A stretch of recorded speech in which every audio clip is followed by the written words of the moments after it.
Hello అండి. Welcome back to my channel. ఈరోజు ఈ వీడియోలో నేను ఎప్పుడూ చేయని ఐటెమ్‌ని చేయబోతున్నానండి. అదేంటో మీకు అర్థమై ఉంటుందనుకుంటున్నాను. నేను ఈ మధ్య 8 లీటర్లు ఆవు పాలు తీసుకున్నానండి. ఆవు పాల్లో పైన వచ్చిన ఆ థిక్ మీగడ ఉంటుంది గదా! ఆ చిక్కటి మీగడను సెపరేట్‌గా ఒక బాక్స్‌లో స్టోర్ చేసి పెడుతున్నాను. ఎందుకంటే మా పాపకు నెయ్యి అంటే చాలా ఇష్టం. ఆఫ్‌కోర్స్ నాకు గూడా చాలా ఇష్టం. సో, హోమ్‌మేడ్ ఘీ అయితే ఎంత బావుంటుందో కదా! అందుకని ఒకసారి ట్రై చేద్దామని ఇలా స్టోర్ చేసి పెడుతున్నానండి. ఇలా 8 లీటర్ల ఆవు పాల క్రీమ్‌ని అంటే మీగడని ఎవ్రీడే కలెక్ట్ చేసి ఫ్రిడ్జ్‌లో స్టోర్ చేశాను. ఈరోజు ఆ మీగడనంతా కూడా బటర్‌గా చేసి దాని నుంచి నెయ్యి తీద్దామని డిసైడ్ అయ్యానండి. ఇది నేను 8 లీటర్స్ ఆఫ్ మిల్క్‌తో తీసి పెట్టిన మీగడండి. చిక్కటి పాలు తీసుకొని ప్రతిరోజు పాలు కాచాక ఇలా మీగడ పక్కకు తీసి పెట్టాను. చూసారు కదా ఎంత చిక్కగా ఉందో.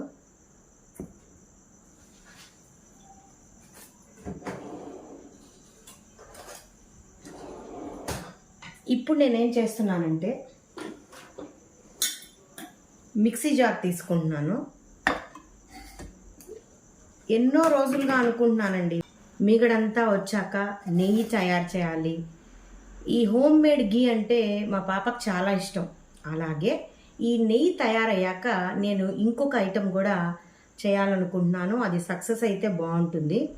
Latest try. సో నేను కూడా ఫస్ట్ టైం అండి నెయ్యి తయారు చేయడం. చాలా ఛానల్స్లో చూశాను, తెలిసిన వాళ్ళని అడిగాను ఎలా తయారు చేస్తారో. ఆవు పాల మీగడిని కలెక్ట్ చేసి పెట్టాను. చూడండి ఎంత బాగుందో. దీన్నంతా కూడా మిక్సీలోకి తీసుకుంటున్నానండి.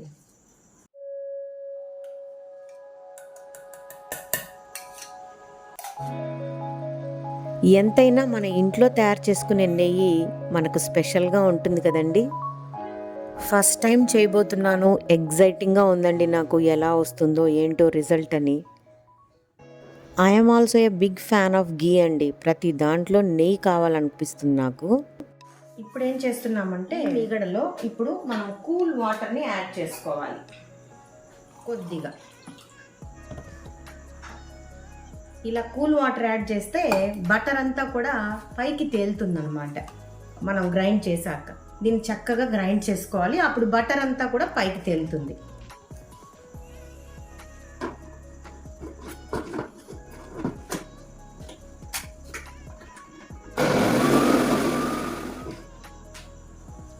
ఇలా వచ్చిందండి.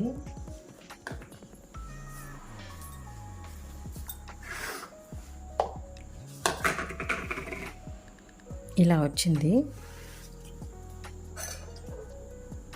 ఇలా గట్టగా వస్తుందన్నమాట. కాకపోతే నున్నగా ఉంది. ఇలా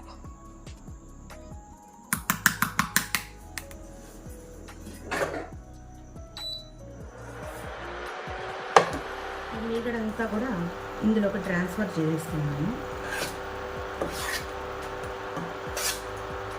మామూలుగా కృష్ణుడు వెన్నపూస తింటారంటారు కదా, అది ఎలా ఉంటుందో టేస్ట్.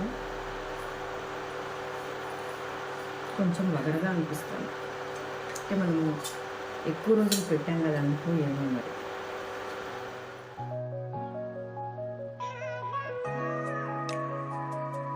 ఫస్ట్ టైము పాపకు నెయ్యి ఇష్టం అనే బేసిస్తో మిల్క్ తీసుకున్నాను.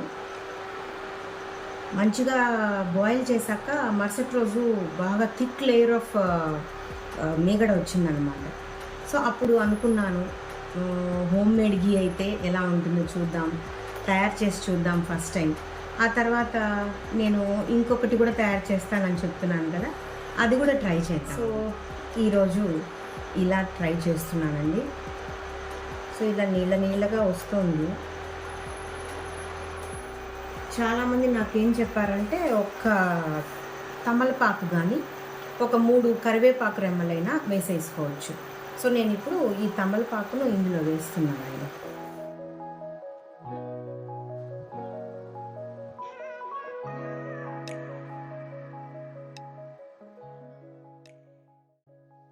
ఇప్పుడు ఒక 3 కరివేపాకు ఆకులు వేస్తున్నానండి. దీనివల్ల ఫ్రాగ్రెన్స్ బాగుంటుంది. ఇలా మీగడని కాచుతూ ఉంటే మీగడంతా కూడా రోస్టెడ్ గసి అంటాం కదా, అలా అయిపోయిందనమాట. పైకి నెయ్యి తేలుతూ ఉంది. బాగా నురగ వచ్చేసింది అంటే ఇంకా నెయ్యి తయారైపోయింది అని అర్థం అండి. సో ఇప్పుడు మనం దీన్నంతా కూడా చల్లార్చాక ఫిల్టర్ చేసుకోవాలి. సో ఫ్రెండ్స్, నెయ్యి తయారైపోయింది. ఇప్పుడు నేను స్టవ్ ఆఫ్ చేసేస్తున్నాను. ఇప్పుడు ఇలా నెయ్యి అంతా కూడా వేడి నెయ్యి బాగా చల్లారిపోయాక ఒక మంచి బౌల్లో ఫిల్టర్ చేసుకోవాలి. ఇప్పుడు ఒక గ్లాస్ జార్లో కానీ ఒక బౌల్లో కానీ ఫిల్టర్ చేసుకోవాలి.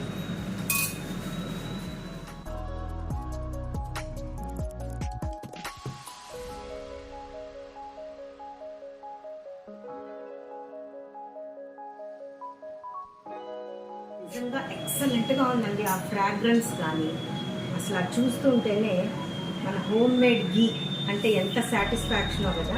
ఇది బాగా చల్లారి పూసలా తయారవుతుంది.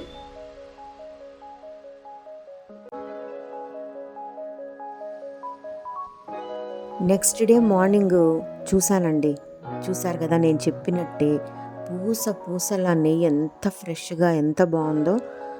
ఆ స్మెల్ అయితే చాలా బాగుందండి. అసలు ఏమైనా హోమ్ మేడ్ గీ అంటే హోమ్ మేడ్ గీనే. ఈ నెయ్యిని చూస్తుంటే అర్జెంటుగా ముద్దపప్పు చేసుకొని వేడి వేడి అన్నంలో కాస్త పప్పు కాస్త నెయ్యి వేసుకొని తినాలని కోరికగా ఉందండి. అర్జెంటుగా ఆ పని చేసేయాల్సిందే ఈరోజు. ఇంకొక విధంగా ఈ నెయ్యితో నేనేం చేశాను అని అనేది ఈ వీడియోలోనే చూపిస్తే లెంత్ ఎక్కువైపోయి మీరు అస్సలు చూడరండి. ఇప్పటికే 8 మినిట్స్ వీడియో అన్నాను అనుకోండి, 2 మినిట్స్ చూస్తున్నారు. ఇంత కష్టపడి వీడియోస్ చేస్తున్నాం. దయచేసి అందరూ చూసి లైక్ చేసి షేర్ చేయండి. ఎలా ఉందో కామెంట్ చేయండి. నచ్చితే ఛానల్ని సబ్స్క్రైబ్ చేసుకోండి.